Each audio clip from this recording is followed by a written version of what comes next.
Hi, this is Dr. Liang Ding. This lecture is for Chapter 1. What is economics? In this chapter, we have 4 sessions. The first session is the definition of economics. The second session is to explain the scope of economics. The third session is to explain the key ideas for the economic way of thinking. The fourth session is to explain how economists go about their work as social scientists and policy advisors. Many people ask, what economics is about? What is economics? All economic questions arise because a fundamental fact dominates our lives. We want more than we can get. Think about the things that you want. You want to go to a good school, college, or university. You want to live in a well-equipped, spacious, and comfortable home.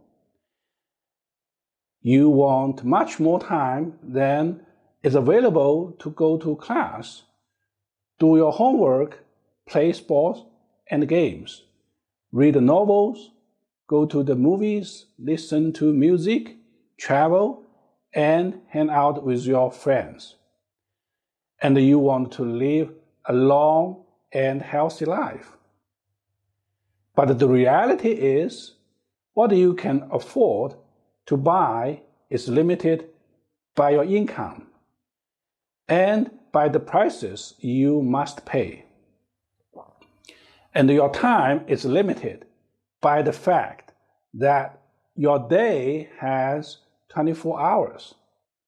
And here, our inability to satisfy all our wants is called scarcity.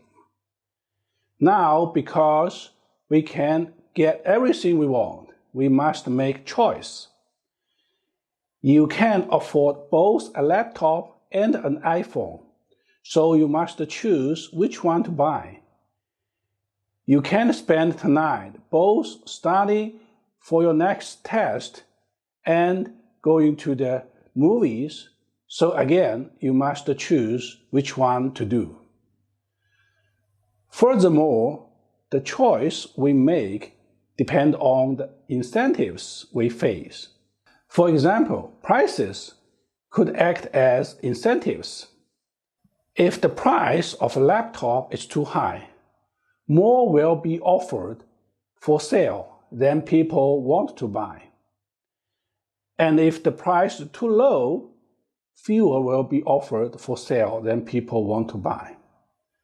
But there is a price at which choice to buy and sell are consistent. Therefore, an incentive is a reward that encourages an action or a penalty that discourages an action. Here is the definition of economics. Economics is the social science that studies the choices that individuals, businesses, governments, and entire societies make as they cope with scarcity and the incentives that influence and reconcile those choices.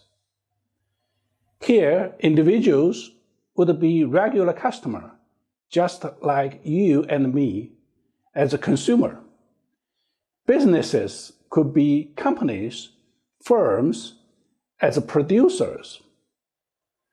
Government is the provider of public goods and the public policy maker. Meanwhile, collects tax from customer and producer. All these parties need to make various decisions due to scarcity.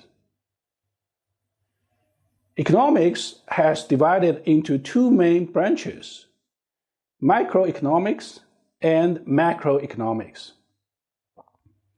Microeconomics is the study of choice that individuals and business make, the way those choices interact in markets, and the influence of governments.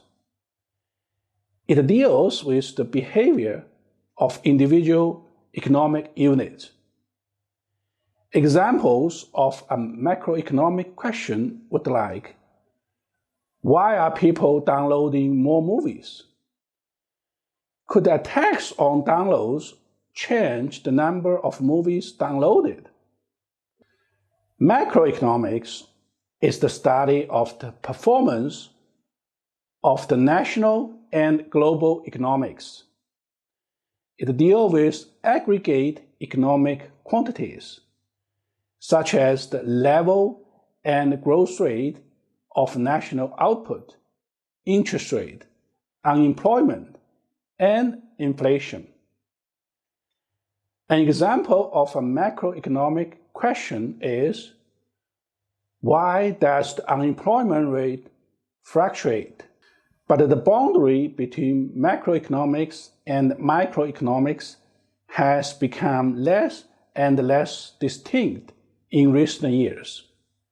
Macroeconomists have become increasingly concerned with macroeconomic foundations of aggregated economic phenomena, and much macroeconomics is actually an extension of microeconomic analysis. That's the end of session 1.